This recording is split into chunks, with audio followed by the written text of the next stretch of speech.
What is going on, guys? It is Wrestlelamia here, back with another video. Join us now as we look at this week's edition of Monday Night Raw, as well as look at the wildest news stories and rumors you need to know. As breaking news, Mick Foley quits WWE, real reason why WWE spoiled the big reveal of the Masked Man so early, why John Cena smiled when he was tapping out, did anyone catch Nikki Bella's tribute to John Cena, Donald Trump rejects WWE, Gunther's WrestleMania plans leaked, Randy Orton pays tribute to Cena, and much more.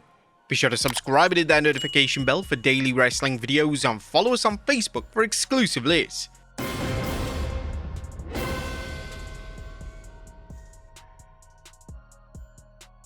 As always, we won't recap the show, but just look at the good, the bad, and the downright ugly. As always, we start off with the good, as number 1, Gunther is on top. Raw kicked off with Gunther coming to the ring and cutting the perfect heel promo. Gunther would state that he made John Cena tap out like a little bitch, and the heel heat was nuclear. The promo could have been over the top, but it was played perfectly, and the key now is to follow this up with a perfect rivalry.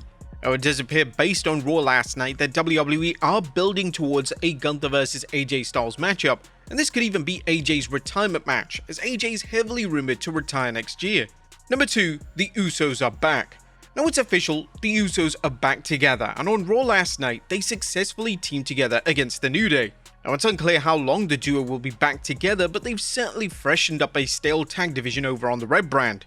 Number 3, Maxine Dupri's improvement. And Maxine Dupri has to be one of the most improved wrestlers of 2025. Although she's already won the Women's Intercontinental Championship, WWE decided to shift her character after the title win. This has worked wonders. Dupri is now more competent and credible than ever, and a match versus Ivy Nile was a strong showcase for the young star. Number 4, the Masked Man is, just as everyone expected, the Masked Man is Austin Theory. WWE really has speedrun the angle, and it's culminated last night with Theory unmasking, looking like a 2016 Triple H. Was this too soon? Well, maybe. Whilst everyone knew it was Theory, WWE had 2 weeks as someone else under the mask. So was this really throwing people off the scent? They could have had more wrestlers come in and confuse us with who would be the Masked Man. Now, it still is welcome that Theory is getting a chance to shine in this role, and hopefully he's not in the faction just to eat pins every single week on television. And Punk is back. A world champion CM Punk is back on Raw, and he cut a heated promo calling out Bron Breakker. The match for January 5th has a better build than some of the PLE main events in 2025, and it'll be interesting to see if they actually pull the trigger on Breakker so soon. That was a good. What about the bad? Is number 1, where is AJ Lee? When AJ Lee re-signed with WWE, it was widely reported that she had signed a full-time deal, but once again, after a big match, that being War Games, she's now disappeared again. Fans are starting to believe that AJ has in fact signed a part-time WWE deal, and she'll only be working a few matches each and every year, only hitting those big PLEs like the Royal Rumble, WrestleMania and SummerSlam. Which is a shame, but we guess it's understandable. She wants to work at her own pace. And Dirty Dom. 3 weeks ago, Dominic Mysterio secured the biggest win of his career as he defeated John Cena at Survivor Series for the Intercontinental Championship. Sadly, WWE has followed this up with, well, nothing. Mysterio's barely been featured, and it looks like WWE is using him to add fuel to the fire when it comes to the inevitable Liv Morgan vs Roxanne Perez feud. What a waste of a monumental win. There was nothing downright ugly on this week's show, as WWE did a great job following up on Gunther's win, and the January 5th Raw on Netflix is looking set to be the biggest Raw show in recent memory. What you guys think of the Red brand last night? Let us know in the comments down below. Now let's move on to the news. Now first we look at breaking news as Mick Foley has quit WWE. President Donald Trump caused controversy yesterday when he made negative comments on the tragic passing of Rob Reiner. Trump was called out for this, and one WWE Hall of Famer has questioned how WWE co-workers can associate with Trump in any capacity. Mick Foley took to his Instagram story to question WWE talent, and the post received a ton of media attention, and a lot of fans are siding with the wrestling legend.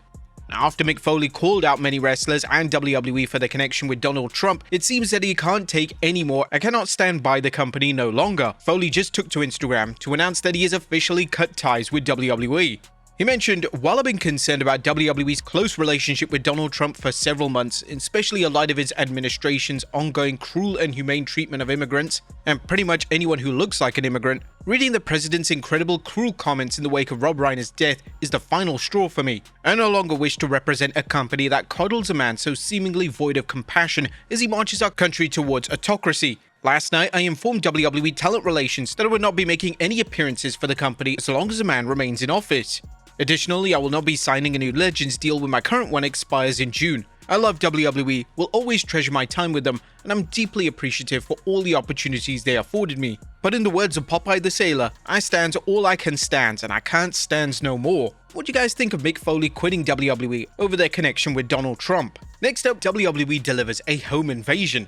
Our top story today looks at a major angle that WWE filmed for social media, and it's related to WWE Champion Cody Rhodes and Drew McIntyre. WWE social accounts would post a video of McIntyre meeting with SmackDown General Manager Nick Aldis, and once it was agreed that McIntyre would receive another shot at the WWE title, this probably makes 10 by now, Rhodes would invade McIntyre's home before police broke up the scene. WWE does deserve a ton of credit for trying to deliver an exciting angle, yet according to some fans on social media, it's still not enough to garner interest in the extended rivalry. The two have been feuding since the summer, and the feud has shown little progression, and the PLE encounters haven't exactly been show stealers.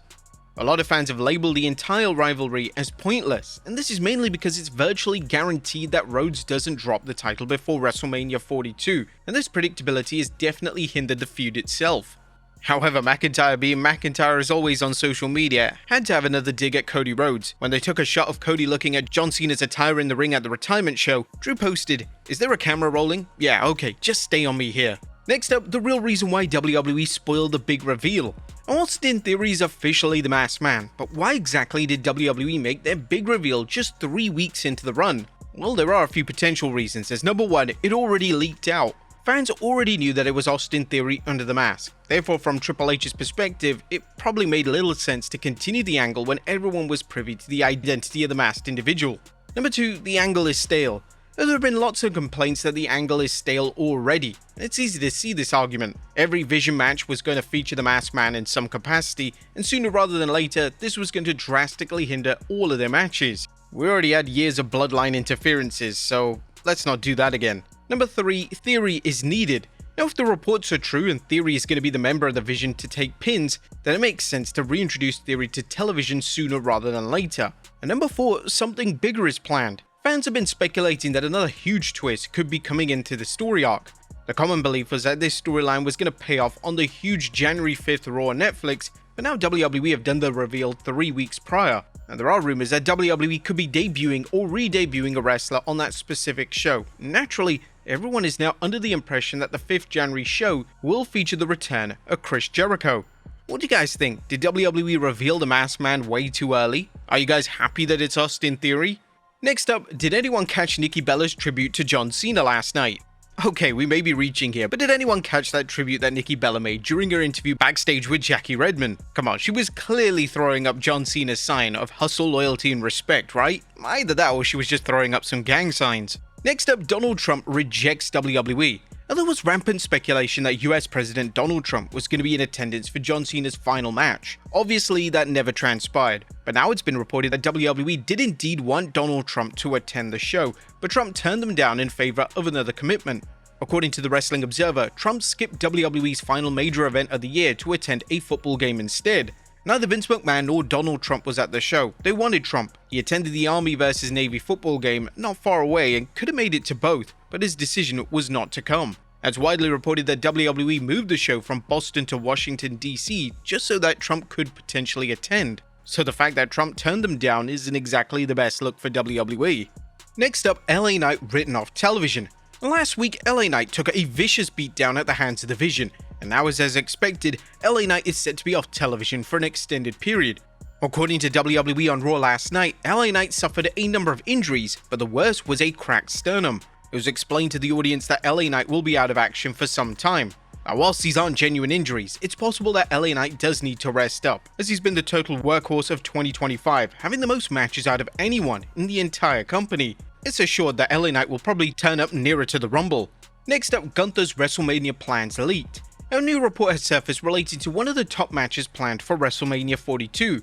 According to Self-Made, it's said that Gunther will face Brock Lesnar for the first time ever next April. However, there were some original plans that had now been scrapped. Gunther is definitely working Brock at WrestleMania. It was originally going to be Bron Breakker versus Brock, but now that Bron Breakker is set to get a title match there, Brock is facing Gunther.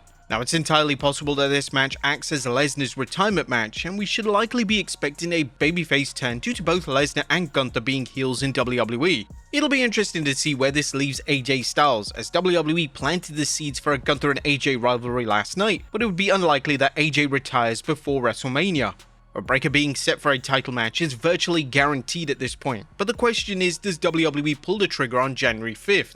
It's possible that Breakker simply wins the Rumble, but a rematch versus CM Punk isn't that exciting when fans got it free on television a few months prior. As always, the card for WrestleMania could be flipped on its head at a moment's notice, and the final card could be drastically different by the time WWE rolls into Vegas next April. Next up, why John Cena smiled tapping out to Gunther. It was kinda weird the way that John Cena tapped out in his final match ever, as it would briefly give a smile whilst locked into the sleeper. And many have had their theories, including Matt Hardy, who said, as Cena's been saying publicly, his body has been breaking down and he can't take the in-ring abuse anymore. He's had to live with WWE on his back for over 2 decades. It was the stress of him carrying WWE for over 2 decades. John Cena was gone physically and mentally. The idea that he didn't have to fight anymore and carry the company anymore made him smile. However, it seems that John Cena subtly revealed why he smiled. John Cena took to his Instagram account to post a picture of Obi-Wan Kenobi smiling before his death in Star Wars 4: A New Hope, and they seem to be linked. Obi-Wan Kenobi smiles just before Darth Vader stripes him down because he's already accepted his fate. His physical death is not a loss, but a transition. He must sacrifice himself for the greater good. It's signaling a new generation, a new future, a new era. It's everything in one simple emotion. And finally, Randy Orton pays tribute to Cena. Our final story takes a look at Randy Orton's emotional tribute to John Cena. A lot of fans were quite rightly disappointed that Orton wasn't present for Cena's final ever match. The rivalry between Orton and Cena is well documented, and when it surfaced that Orton was booked on a WWE-tied commitment in Saudi Arabia for the Rumble and Mr. Beast's amusement park opening, fans were pretty pissed off. And now Orton has taken to Instagram to pay tribute to Cena, and Orton confirmed that he spoke to Cena on the day of his retirement. I broke into the wrestling business and grew up for the past 2 decades alongside John Cena. I wrestled with or against him 100 times at least. I would have enjoyed being there in DC for WWE Saturday Night's main event and witness his emotional send-off into retirement. But I know if anyone understands my absence, it's John, because I was in Riyadh, Saudi Arabia, promoting Riyadh season and Royal Rumble. He continued on by saying, the morning of his retirement, we exchanged a few texts, and I was honored to speak with him on such a big day. I look forward to following John's career in Hollywood and beyond. Sky's the limit with this guy. An inspiration not only to generations of fans, but to myself, who was lucky enough to learn firsthand from one of the most over wrestlers ever. Thanks for being so good to my family over the years, and thanks for making the locker room a better place. Take care, John, and I'll see you around. Now, this was a very fitting tribute from Orton, and we can surely expect Orton to appear at Cena's Hall of Fame induction. And who knows, he may even be selected to do the honors and induct the man himself. But there you have it, folks, our look at Raw, as well as the wildest news stories and rumors you need to know. Be sure to leave your comments down below, and I'll see you next time with some more wrestling content.